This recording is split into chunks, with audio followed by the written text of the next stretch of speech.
Get ready because this video is going to get really cool really fast. I'll be showing you how to build an artificial intelligence agent which can utilize a bunch of different tools that we provide it with. That means we make the tools, we give it to the AI, and it will automatically decide the best tool to use. This is super cool, actually pretty easy to build, and even if you're a beginner or intermediate programmer, you should be able to follow along. With that said, let's get into a quick demo. So in this demo, you're going to see an agent who can answer questions about population and demographic data using something known as RAG. Now, RAG is retrieval augmented generation, and all this really means is that we're providing some extra data to the model so that it can go and reason based off that rather than its old training data or something that might be out of date. So in this instance, I've got two data sources which we're feeding to the model, and then there's another kind of thing it can do, which we'll talk about in a second.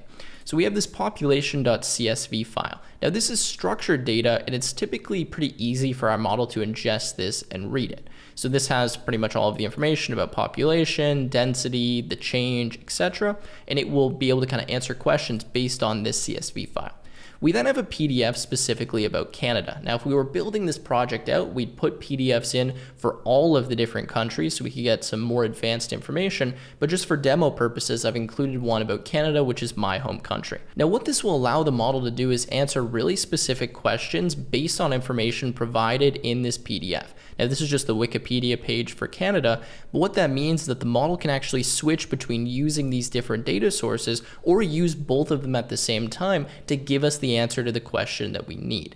Now, we also have another functionality, which is notes. So at any point in time, I can actually ask the agent to just take a note, and it will go and save a note for me in this notes.txt file. Now, this is pretty simple functionality, but the idea is you can give this agent as many tools as you want, and it can automatically select the correct tool to use. Go ahead and utilize that, which means you could tell the agent to call an API. You could get it to do all kinds of advanced behavior, and this video is really just going to scratch the surface, but show you what's possible with this type of technology, which is incredible. So let's run this and have a look at how it works. All right, so I've ran the code here, and I'm going to ask it the first question: what countries have the highest population? Give me the top 3. Now, what's really interesting is we'll get to see the thoughts of the model here as it actually looks for the top 3 most populous countries. So you can see that after a bit of thinking here, it's gone through, it's ran some operations, it's actually used the different data sources that it has access to. It's given us the top 3 most populous countries based on this data set, which is China, India, and the United States. Now, we can ask it a bunch of other questions as well, and if we ask it to do something like take a note, what it will actually do is save that information for us in our notes. So if I go here to notes.txt, you can see now that it says the countries with the highest population: China, India, and the United States. Pretty cool. So that's kind of the agent capability, right? It can go outside and interact with other systems and tools that we give it. Now, we can also ask it some specific information about Canada, and you'll see when we do that it will now go to the Canada data source instead. So I'm going to ask it here, what % of Canadians speak English or French as their first language? There's a few typos there, but not a big deal. And now it's going to say, okay, we're going to use the Canada data set this time, and it's going to go and find that information in there and then give us the result. So it says approximately 98% of Canadians can speak either English or French as their first language, which is correct based on that PDF data source. This is super cool, guys. I have a lot of stuff to share with you in this video. I'm going to show you how we build this exact application out, and then by learning this, you're going to see how you can extend this to use really any type of data source and have any kind of agent capability. Now, we are going to get into a step-by-step tutorial here, but I want to give you some more information about what's going on so you understand what we're about to build and the type of tooling we're going to be using. Now, really what we need to do here for our agent to work well is we need to provide the correct information in a way that the LLM can ingest it. Now, in order to do that, I've actually partnered up with llamaindex for this video. Now, don't worry, they're completely free. They provide an open source package that allows you to actually ingest pretty much any different type of data, whether it's structured or unstructured. Now, just to give you some information on why this is important, really what we want to do with the agent is we want to give it our own data, and we want to provide a set of tools to the agent that it can act upon, right? So it can go and query something from this tool. It can go and save a note using this tool. Maybe it calls an API. Now, we can write that on our own, but it's a little bit more difficult, and what llamaindex will do is provide us with a set of tools to allow us to ingest all different types of data. So I'm on their landing page right now just because it's very quick to kind of see why we're actually going to use this free open source tool. As it says, unleash the power of LLMs over your data. You guys can obviously check it out from the link in the description. And what it allows us to do is not just ingest the data, but to index it as well, and then gives us an interface where we can very easily query over that data, which is exactly what our agent will be able to do. We'll use these data sources to provide context for the answer it's going to give us. You can see there's all kinds of apps you can build, question and answer, which is kind of similar to what we just did, data augmented chatbots, knowledge agents, structured analysis. And what's great about this is that it works on unstructured, structured, and semi-structured data. Now, typically, it's going to be a lot easier to read structured data. That's something that's in like a CSV file. Maybe it's in an Excel spreadsheet. It has some known structure, maybe rows and columns, or it's in some format where we kind of know how the data is going to be structured. Whereas something like a PDF, which is what we're going to be using for this example, we have no idea how the data is going to be structured, what it actually looks like, and it makes it a lot more difficult for us to ingest it. So with llamaindex, as I'll show you in this video, we can actually read unstructured data as well, which really extends the capabilities of what we can do with our agent. So what I want to do now is hop over to VS Code. Let's start going through some of the setup steps here, and we're going to build out kind of the individual components of the agent. You'll see how they work in isolation, and then we'll combine them together to create that entire agent, and you'll learn quickly how you can make your own agents that can do pretty much anything you want. So let's get into some of the setup steps here. What we need to do is create a virtual environment. We're going to install a few different Python packages in there. We're going to activate the environment, and then we're going to get access to the data we need for this specific agent. If you want to build a different agent, totally fine. You'll see quite easily how you can ingest different types of data, and I'll talk about that when we get to this stage. For now, though, we're going to open up a new folder, which I have open in Visual Studio Code. Feel free to use any editor you want, and we're going to type the following command from our terminal or command prompt instance. Now, this is going to be Python 3 -m then v, so this is our virtual environment, and then we're going to say AI. Now you can call this anything that you want. This should create a new virtual environment for us that's within this directory. Now what we want to do is activate this environment. To activate it is a little bit different depending on your operating system. For example, if you're on Windows, you would have just typed Python -m then v AI. Python 3 might not work for you. And then to activate, if you're on Mac or Linux, you can type source, and then I believe this is AI/bin/activate, and you should then see you get the prefix AI here. Whereas if you're on Windows, you should be able to do ./AI/bin/activate, and that should actually run this as an executable file. If that doesn't work, try doing this in a PowerShell, and that should actually activate it for you. You should get access to this, okay? If you want to deactivate, you can simply type the deactivate command. I think I spelled that correctly, and that'll deactivate the environment. But from now, we're just going to install the Python packages we need. So I'm going to type pip3 install, and we're going to install llamaindex, again allowing us to ingest these different data sources, and then we'll also install something we need for reading the PDFs. So what we're going to install here is the following. We're going to have llamaindex pypdf, we're going to have python-.env, and we're going to have pandas. These are the dependencies that we need. Obviously, pandas is for reading in our CSV file, pypdf for the PDF file, llamaindex for setting up this whole agent, and then python.env is for loading in some environment variable files, which we'll look at in a second. So go ahead and hit enter. Once this is finished, I'll be back, and then we'll continue with the rest of the video. All right, so all of this has been installed. What we're going to do now is get the data sources that we'll need. We're also going to get our OpenAI API key, which we're going to use to be able to utilize the OpenAI models as a part of this project. All right, so I'm in my browser now. What we're going to do is just download the different data that we need for this tutorial. Now, the first one is just something I found on Kaggle. You can download anything you want, but this is the world population by country 2023. I'll leave this exact link in the description. It's free to download, again, from Kaggle. Next, we are going to download the PDF version of the Wikipedia page of Canada. Now, you can do this for any country you want. In fact, it's very easy to switch the country. You could even do it for hundreds of countries. But again, for our purposes, we'll just do a single one. In order to do that, you can simply go to Tools here, and you can go to Download as PDF. You can do this for any Wikipedia page you want. Again, in our case, we'll just do Canada. Now, I've already got these downloaded, but what we're going to want to do is place them inside of a folder called data. So create a new folder in the same environment where you have like your project open, and then you're going to place those files you downloaded inside of here. Let me do that and I'll be right back. All right, so I've gone ahead and done that, and notice that I've renamed these files. So I have canada.pdf and then population.csv. Just make sure you name them something that's going to be easy to access from the code. While we're here, we'll also make a new file called notes.txt, and this will store the different notes, assuming that we spell the name correctly, that we're going to store for this project. And then we're going to make a new file outside of the directory, so in the root kind of base directory called .env, and this is where we're going to store our OpenAI API key. Now, in order to actually interact with an AI model here, we're going to be using OpenAI. Now, I'll explain how this works in a second, but for now, we're going to say open_AI_API_key, and actually it's just going to be OpenAI as one word here, is equal to, and then this is where we're going to place the OpenAI API key. So let's go now back to our browser. So let me open up this page here. And you see that we can go to platform.openai.com/API keys. I will leave this link in the description. Now, I believe that in order to generate this API key, you will have a credit card on file. However, there should be some free usage, or you shouldn't actually be spending like any money by using this just a few times from your code.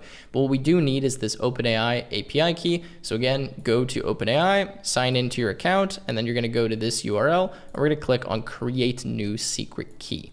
Now from here, we'll just give this a name. I'm just going to call this something like llama, because we're going to be using llamaindex, and I will go ahead and create the key. I'm going to copy this and paste this inside of my, environment variable file, and then we should be good to go and we don't need to access the browser anymore. All right, so I've just pasted my OpenAPI key here inside of my environment variable file. Don't worry, I will delete it after the tutorial so that you guys cannot copy it.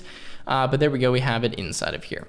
Now that we've done that, we're just going to create some files here. And the first thing we're going to do is start looking at how we can query over Pandas data.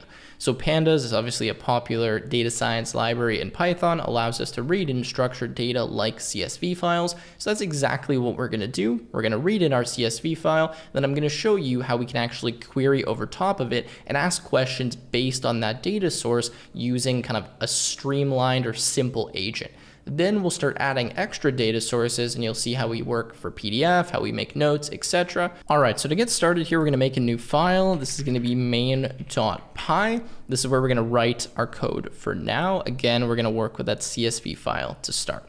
So first thing that we need to do is just activate this environment variable file. What I mean by that is we just need to essentially load that in. And to do that, we can use the .env library. So I'm going to say from .env import load.env, and then we're simply going to call the load.env file, which will look for the presence of the .env file and load in the environment variables.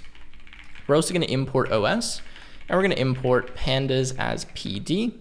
We're going to use this to actually read in our CSV file. Now, there's a few other imports we'll need, but for now we can stick it at that, and we can load in this data population.csv. So first thing we'll do is specify the path to our data. So we'll say the population_path is equal to os.path.join, and we're going to join the data directory with the population.csv file, which is the name of our file. So now that we have that, we're going to load this in with pandas. So to do that, we can say the population_data frame is equal to, and this will be pd.read_csv, and we're just going to read in the population path. So now just to quickly test that this is working, and by the way, let's put this all beneath load CSV. We can simply say print the population data frame dot head. Actually, I don't even know if we need to print this, but either way, let's do this. And we should see that we get some entries from our CSV file. So let's go Python 3, main.py. Make sure you're activated, by the way, in the environment. And there you go. We can see that we get the first 5 entries, or the head of our data frame, meaning we're loading in the pandas data frame correctly. So now that we've done this, what we want to do is create something known as a query engine, which is going to allow us to ask specific questions about this data source. So in order to do that, we're going to say from llamaindex.queryEngine import, and then there's one specifically for pandas. There's all kinds of different ones, by the way, but pandas is obviously one we can do. And now we're going to say the population_query engine is equal to the pandas query engine. Let me just check my notes here. We're going to have to pass in the data frame, which is our population data frame. And then we can specify this option, which is verbose equal to true. Now, when you do that, it's just going to give you all of the thoughts and kind of some more verbose, or in this case, detailed output when we use this query engine. Now, all this is doing is essentially wrapping over top of this data frame and giving us an interface to ask questions about this data using this kind of retrieval augmented generation system. Now, there's all kinds of different ways or query engines you can create, with llamaindex. Obviously, Pandas is just the one we're using right now. All right, so now that we've got the query engine defined, there's a few things we can pass to this to make it work a little bit better and to optimize its performance. Now, what we want to do is actually pass this kind of an instruction string that specifies what it should be doing, and then we want to kind of give it a template on how the prompt should be handled when we actually start querying some information from it.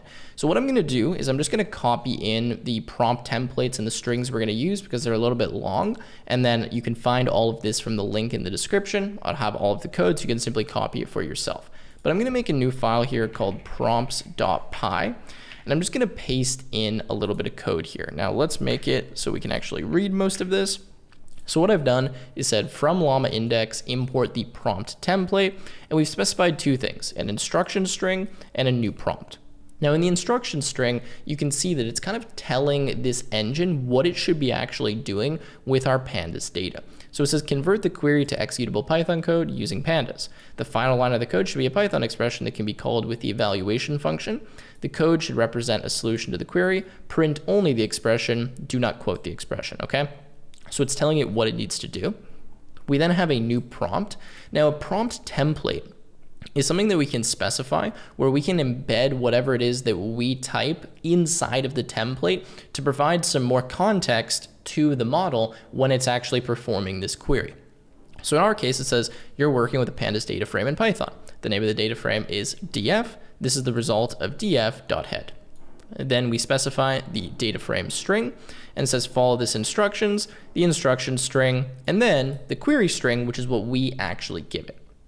Okay, so this is just kind of templating what we want the actual prompt to look like, making it easier for us as the user to just give a human readable kind of query that's quite a bit shorter. So we put this inside of prompts.py. Now we're going to import these strings and use them here with our population query engine. So we're going to say from prompts, import the new prompt and the instruction string. And now inside of our population query engine, we're going to say the instruction string is equal to the instruction string. And to update the prompt, it's slightly different. We're going to say population query engine dot update prompts, and then we're going to pass a Python dictionary, and here we're going to say the pandas underscore prompt, and this is going to be equal to the new prompt. Okay, so we can zoom that in a little bit. So now that we have all of this and we've kind of given it the context, we've given it the prompt, again, if we go back here, you can see we have the prompt template and the instruction string. What we can do is actually give this a query and we can see if we get a result. So I can say population query engine dot query. So for the prompt here, I'll just paste in what is the population of Canada. We'll save our file, we'll rerun this. Ignore all of the output you're getting here. It's just because we're in verbose mode. We can disable that if we want. And you can see that we get the population here of 38,781,291. Okay, so that's working. We can query directly using this source, but what's really going to happen is our agent is going to be able to use this as a tool where it will get that output and then it will parse that output with anything else that it needs and then give us a more human readable response. So this is how you load pandas data. This is structured data. It's a bit easier to read, and you can see that it's pretty simple, right? We just use the pandas query engine. Now what I want to do is show you how we can actually interface with a tool. So what we can do is have multiple tools, right? In this case, the population engine, as well as say our note engine. So now we can get some information and then ask the agent to take a note of it. So let's look at how we do that. So what we're going to do for the note engine is we're going to make a new file just to keep this nice and organized. And we're going to call this the note engine.py. Now inside of here, we're just going to write a Python function that can be executed by our model. We can make this as complex as we want. In our case, it'll just be a simple function. It will take in a note and it will just save it to a file. So what we're going to do is say from the llamaindex dot, I believe this is something like tools, import the function tool. Now we're going to use this to kind of wrap our function and tell llamaindex, hey, this is a tool that the model can use. So now we'll write the location to the file that we'll actually save a note to. So we'll say the note file will be equal to os.path.join, which reminds me I also need to import the os module. And we're going to join on the data directory, and then we call this notes.txt. Now what we're going to do is make a function, and the function will simply save a note. So we're going to say define save underscore note. This is going to take in the note that we want to save. First, we're going to say if not os.path.exists the note file, then what we want to do is create this file. So we're going to say open the note file in W mode, which just means we're going to create a new empty file pretty much. Otherwise, we're going to say with open, and this is going to be the note file, and we're going to open this in A mode, which stands for append mode. We're going to open this as the file named f. Then what we're going to do is say f.writeLines, and we're going to pass to this an array or a list. Inside the list, we're simply going to have the note, and we're going to append to this the \n character so that we go down to the next line. So it's just kind of a simpler way to do this here. We're saying f.writeLines, so we're writing in append mode. This just means we start at the end of the file, and then this is the single note that we want to write, and we want to have the \n so it goes down to the next character. Then we're just going to return from this saying something like note saved. The reason why we want to do this is because the LLM will actually be able to look at the return value of the function, so it could see if it was like successful or if it failed or something went wrong. So we just want to give it something to indicate that, hey, this did indeed work, so that it knows that the note was actually saved. Now you can return any type of data you want here, and again, like I'm just doing a really simple Python function that saves a note, but we could have functions that do some complex calculus. We could have a function that goes on my computer and cleans up some files. Like any type of code you can write, the LLM can call that code for you, right? So I'm just showing you a simple example with the note, but we can really implement anything we want, which is where I think this gets quite cool. So now we've got the kind of tool that we want the LLM to have access to. What we need to do now is wrap this and kind of create an engine that the agent will be able to use. So we're going to say note engine is equal to function tool dot from underscore defaults, and we're going to specify the function. So we're going to say fn is equal to save note. We're going to give this a name. Now the information we pass here can help the model understand what this tool does. So for the name, I'm going to say this is my note saver. Okay, and then we can pass a description, and for the description we'll say this tool can save a text-based note to a file for the user. Now you can write this more detailed if you want, but you should just give it like a decent description and a decent name so that it actually kind of specifies what the tool does so that the model knows how to pick between the different tools. Okay, so let me zoom out so we can read all of this. Pretty straightforward. We're just defining a function. Again, you could do any type of functions you want here. What we're going to do now is bring this function in, and we're going to start kind of specifying a pipeline here of different tools that the agent has access to, and then it will choose which one it needs to use. So we're going to say from the note engine, import the note engine. I think that will work fine. And now we're going to start kind of creating this collection of tools. All right, so first of all, there's a few things we need to import. So I'm going to say from llamaindex.tools, import the query engine tool. And then there was another tool we need. I got to look at it over here. This is the tool metadata. We're then going to say from llamaindex dot, and I believe this is going to be agent, import the React agent. We're then going to say from llamaindex dot, and in this case, it is going to be LLMs. We're going to import the OpenAI LLM. Okay, so that should be most of the imports that we need. What we're going to do now is we're going to specify the different tools that we have access to. So we're going to say tools is equal to, and we're going to create a list. Now the first tool that we can use is simply the note engine. So we just put this inside of here. The next tool is going to be the population query engine. So by the way, let's remove this line here because we don't want to manually be querying this. And what we need to do is wrap this in the query engine tool. So it kind of specifies, hey, this query engine here, we're going to add some instructions. We're going to add some description to this. You'll see how it works. So we're just going to say query engine tool. Now for the query engine tool, we're going to pass the query engine, which is the population query engine. We're then going to say the metadata is equal to the tool metadata. Again, the other thing that we imported here. And for the tool metadata, similarly to the tool we just created, we will give this a name and we will give this a description. Now for the name, we will call this the population underscore data.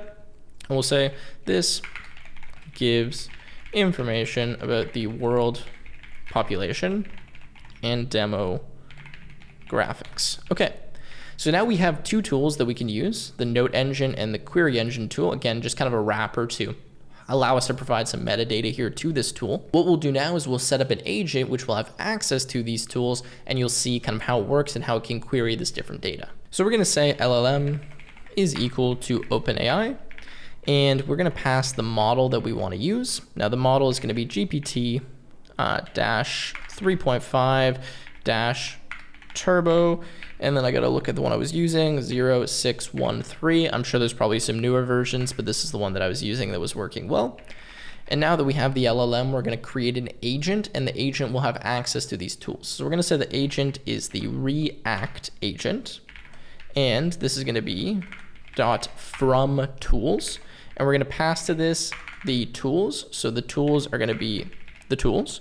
The LLM is going to be the LLM, and the verbose is going to be equal to true, just so we get some detailed information on the thoughts of the LLM, so we know what type of tool it's going to be using. Now the React agent from tools is just setting everything up for us so that we can pass in these individual tools, and it will kind of tell the agent, like, you need to pick the best tool for the job. It will then do that, and we will be able to utilize the agent. Now another thing we can specify here is some context. So we can say context is equal to, and then we can pass any string we want, and this can tell the agent beforehand what it is that it's supposed to be doing, so it has some more information and more context about what it should do. So we can specify a context string by going inside of prompts, and we can say context is equal to, and I'm just going to paste one in here. Again, you can copy it from the link in the description. All right, so I pasted this in. It says purpose. The primary role of the agent is to assist users by providing accurate information about world population statistics and details about a country. Okay, pretty straightforward, but that is our context. Now, if I go back to main.py, I can import that from my prompts. So we'll just go from prompts, import that. And then for the context, we will specify the context. Now what we can do is set up a simple while loop, and we can just have the while loop continually use the agent and ask it different prompts, right? And then the agent can utilize the tools and give us a response. So we're going to say while, and we're actually going to use the walrus operator here, which is new in Python 3.9. So make sure you have that. This is prompt : equals to input, and we're going to say enter a prompt and then Q to quit, like that. And then I'm going to say while this is not equal to Q, then we're going to go in here and we're going to use the agent. So we're going to say result is equal to agent.query, and we're going to query the prompt, and then we're going to print the result. Okay, so quickly what this is doing is we're defining a variable prompt. It's equal to whatever the user inputs. If they type in Q, we're simply going to quit. Otherwise, we're going to specify the result is equal to querying the agent, utilizing the prompt here, and then we're going to print the result. All right, so we can run the code here, and we can start by maybe asking it to save a note. Can you save a note for me saying, I love Tim?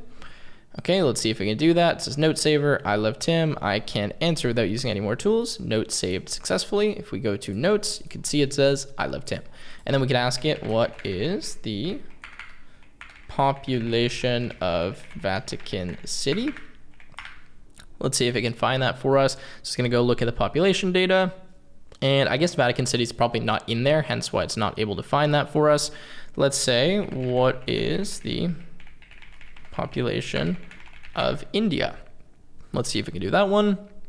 And there you go, it finds the population for us, and it tells us in human readable form, this is the population. If you don't like all of this stuff being spit out, you can simply go and remove verbose mode, and then you won't see kind of all of the thoughts, but I think this is actually pretty interesting, and it kind of proves how this is working. All right, so let's quit out of that by hitting Q, and now I want to actually start reading in that PDF data and kind of adding that to our tool set so that we can get some specific information about Canada and view how to read that unstructured data.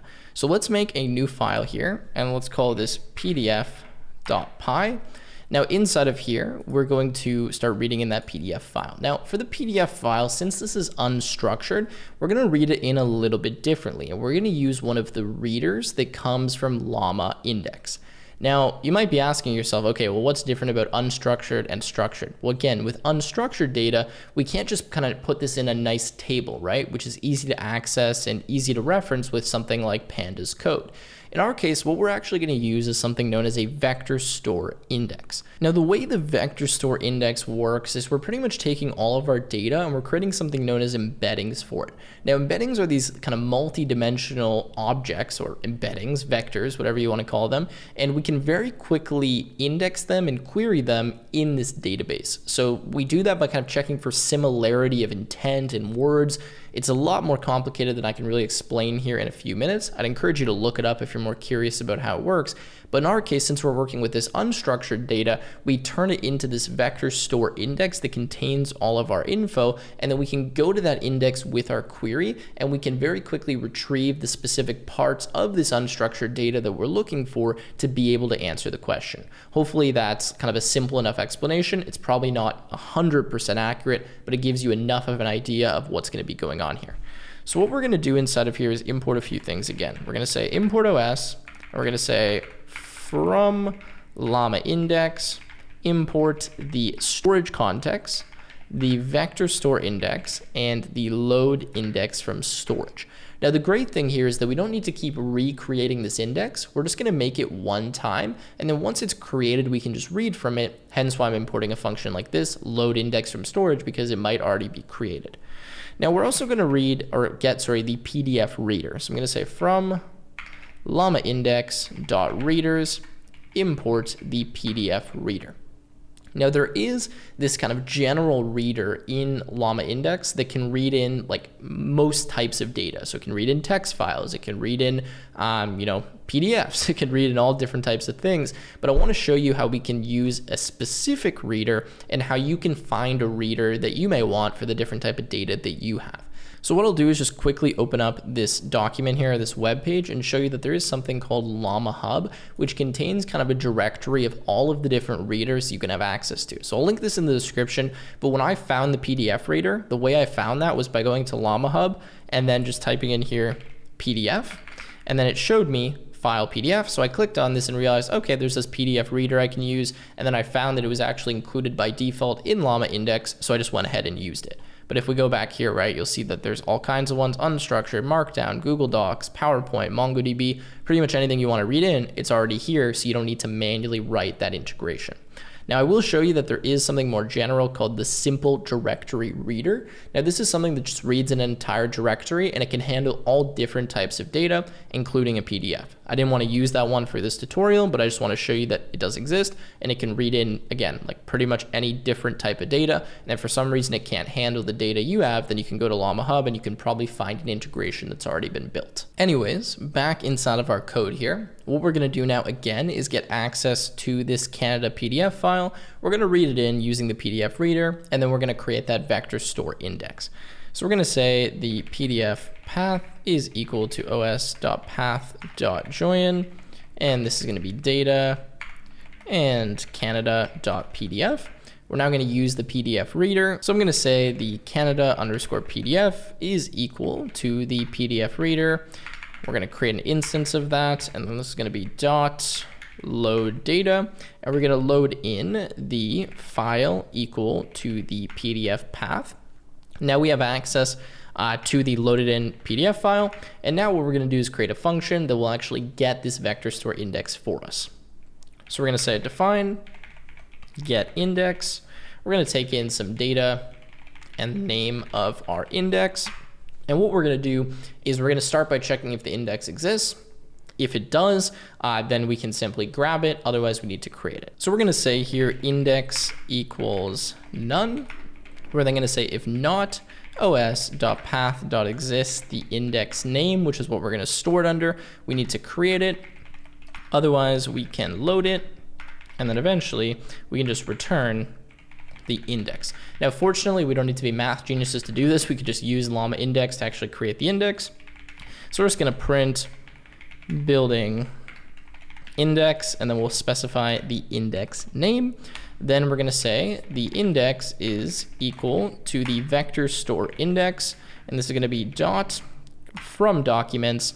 We're going to say data, and then we're going to say show progress is equal to true. So what this is doing is when we load in the PDF reader, we're getting something known as a document. We're actually going to add a bunch of different documents. We're going to pass this as our data. We're then going to create an index from that data. So that's what we're doing here. And we're just showing that progress as we do it. After we create that, we want to store it. So we're going to say index.storage context dot persist. And we're going to say the persistent directory is equal to the index name. And this is just going to go ahead and save the index for us in a folder. Then what we'll do here, so if we already have the index, we'll load it.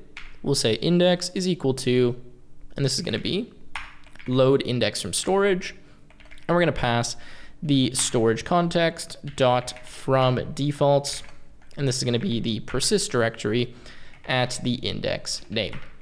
Now, if you're wondering, Tim, how the heck do you know how to type all this stuff? Well, I just found it from the llamaindex documentation. You guys can reference that as well, but obviously this video is to help you get through this a little bit faster because this did take me, a bit longer when I was trying to go through all the documentation. Anyways, we say index equals to none. Okay, now what we're doing, does the index exist? If it doesn't, let's go ahead and build it out and then save it. If it did exist, we can simply load this from storage. So we say, okay, well, where is it? It's in this location. So let's load it from storage and then return the index. So now we need to actually call this function. So we'll say the Canada index is equal to, and this will be get index. And then we're going to pass the Canada PDF. So this is going to have all of our documents and our data. And then we can give this a name. And I'm just going to call this Canada. Okay. Last thing we need to do is create an engine. So we're going to say Canada engine is equal to the Canada index dot as underscore query engine. Now what this does is use this vector store index as a query engine, just like we had the query engine for our population data. Now that we have this inside of here, it's an additional tool that we can use with our agent. So again, we could say, Canada engine dot, and then we can query this because we have the query interface available and it would give us some result. But now we already know how that works. So what we can do is we can go back to main.py and we can import it. So we can say from, what did we call this? The PDF import, and this is the Canada engine. And now what we did before, right, with our query engine tool, we can copy this, paste it, and we can now specify that we want to have the the Canada engine. And for the tool metadata, we're going to say that this is Canada data. And then we can say this gives detailed information about Canada, the country. Okay, so now we've added another tool to our tool set that the agent can use. And that's it. That's all we need to do. That actually finishes the entire project. We can now run the code and make sure all of this is working. So let's run this here. And we want to give it a query that will kind of force it to use this Canada data set, right? So first of all, it says, okay, building index for Canada. So it's going to parse the nodes, create the embeddings. Notice that it creates a new directory for us with Canada. So notice here, we've got all these different files, right? Containing information about the vector store index. They don't mean anything to me. They probably don't mean anything to you, but they're here. And now what we can do is ask some questions. So I can say something like, tell me about the languages spoken in Canada.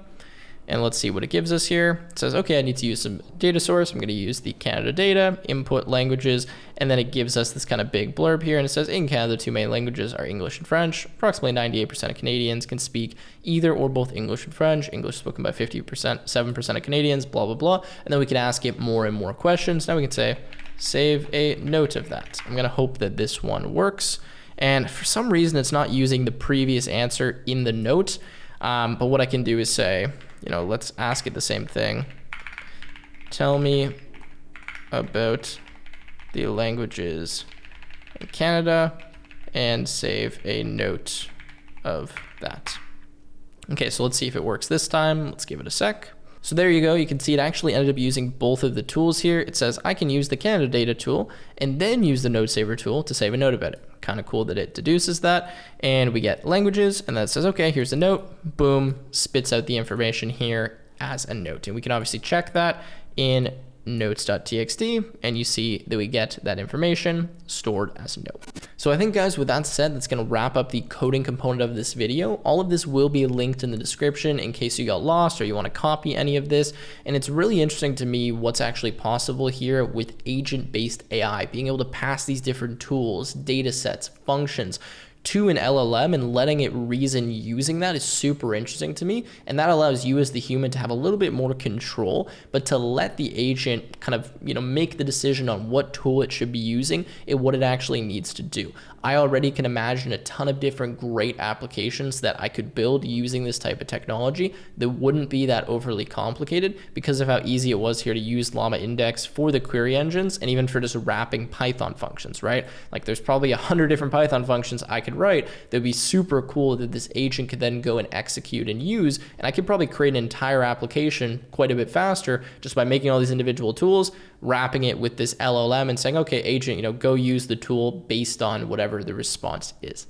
Anyways, I'm going to wrap it up here. If you guys enjoyed, make sure you leave a like. You can check out all the documentation and code from the link in the description. And I look forward to seeing you in another YouTube video.